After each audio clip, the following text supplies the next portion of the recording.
Amidst the No to Ricketts protest, the hugely problematic prospective owners for Chelsea, for many reasons, they have released a statement on how they would run Chelsea. They've made promises, an 8-point plan for Chelsea Football Club.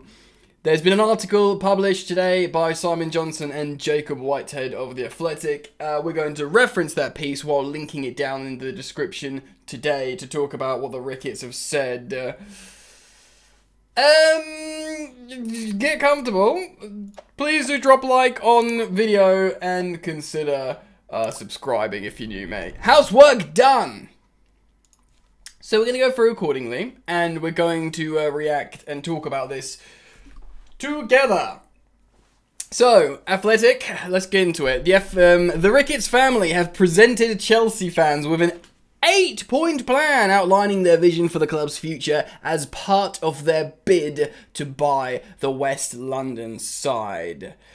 They say that they will never participate in a European Super League and have committed to keeping the club at Stamford Bridge. Look, off the bat, man, people are worried about inclusivity, the old racist comments, how they run their club, some other stuff like that. There's lots, and they are all valid concerns. How's the lighting? It's fine.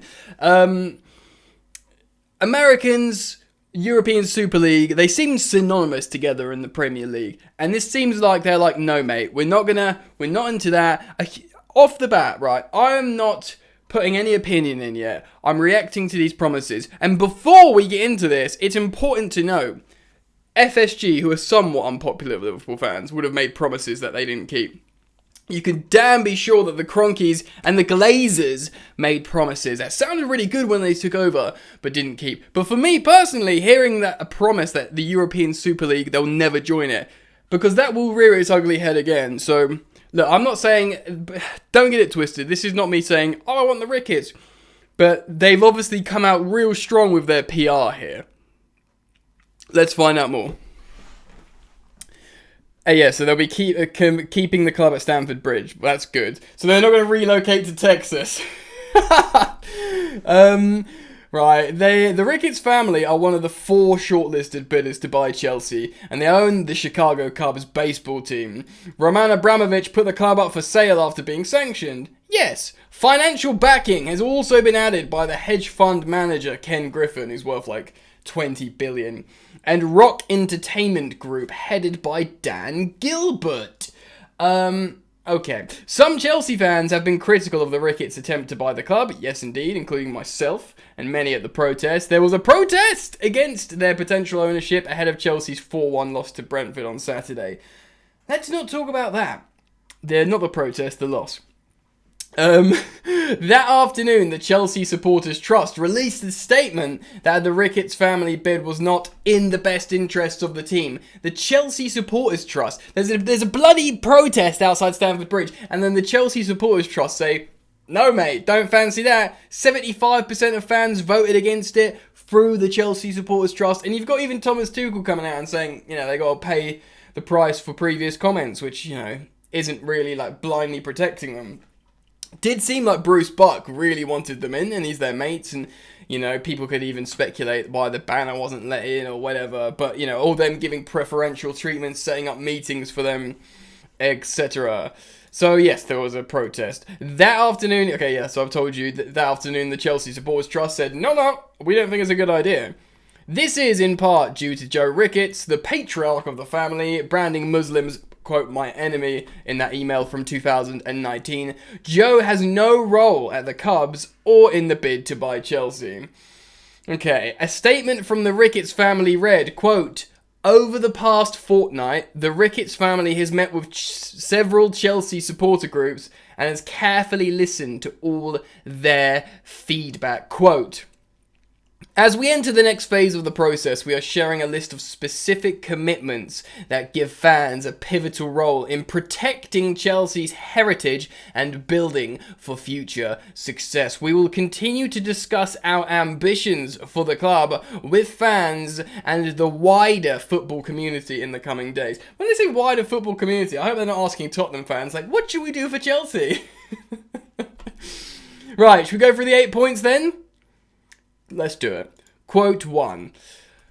Make no change to the club's name, badge or crest, or the blue, colour blue, Chelsea blue, without the consent of supporters. So they won't be called like the Chelsea Shredders and get relocated to Texas or a big state in America.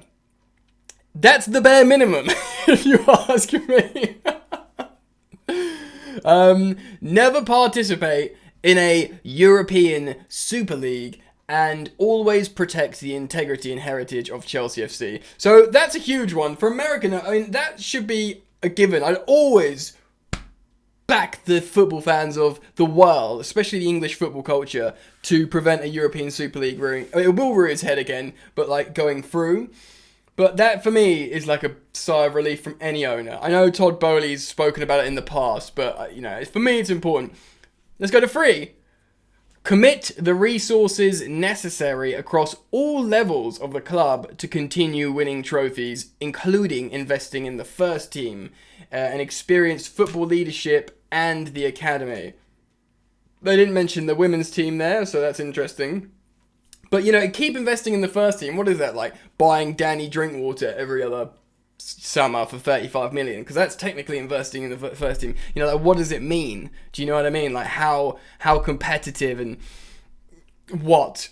Do you know what I mean? Number 4. So this is obviously a big in response to the protests and general concerns. Put diversity and inclusion at the heart of the club and fight any form of discrimination and inequality. I love how they've sandwiched that in the middle at 4 and they've been like, we obviously, I mean, again, that's largely a massive concern for, again, Chelsea fans and the wider community. The discrimination, the Islamophobic stuff. There was some racist stuff in there from, lots of stuff going on. 5. Create an advisory committee with diverse there's that word again. We really want to make it diverse. Representation to ensure our decisions are informed by a former men's and women's first team players, members of the Chelsea Supporters Trust, and Chelsea pitch owners, and influential community leaders. Get everyone nice in. All the good guys, the proper Chelsea, the intelligent, the ex-players, really going for the PR game here. 6. Explore every option to redevelop Stamford Bridge and do everything in our power to keep playing in this historic stadium. Again, fine, that's good. It's not going to move you away to some crappy location.